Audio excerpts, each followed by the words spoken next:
So a very warm welcome to Mr. Ahmed Raja Yusufi and Ms. Rajia Gilani. Sir and Madam, welcome to our show. Thank you, sir. Thank you. And once again, it's a pleasure to be hosting you and for your deep insights onto the crude and bitumen and fuel oil markets. Thank you. So let's begin. Our first question this week, in light of the market situation, what we have seen that the recession fears seems to outweigh the OPEC plus production cuts. Do you see the demand situation worsening as recession fears continue to be high? Good afternoon, Mr. Pranav. Yes, you are right. Even we all saw that the Chief Secretary to the Treasury of UK was withdrawn after 37 days due to his policies about the tax reduction and also some economic policies in UK. And this shows that the threat of the recession is too much, even in Europe and even in USA. I want to share the exact citation of the International Monetary Fund that they also mentioned about the recession. They said that the global growth is forecasted to slow from 6% in 2021 to 3.2% in 2022 and 2.7% in 2023. This is the weakest growth profile since 2001. Except for the global financial crisis and the critical phase of the COVID-19 pandemic. This citation of the IMF also mentioned that you are right.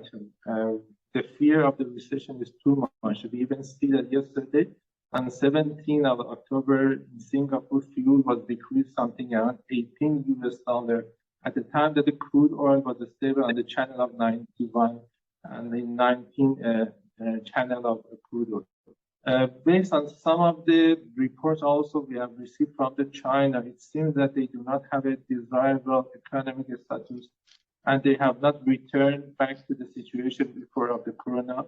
And you're right, and I want to confirm your question, and I said that the points of your view is okay, and I think that the fear of the recession right now is too much more than the OPEC decision. Yes, you're right. And most of the data points seem to converge onto the demand deflation, so to say. So we'll need to wait and watch. And which brings us to our next question. We have seen that the fuel oil seems to have corrected following the decline in the crude oil prices.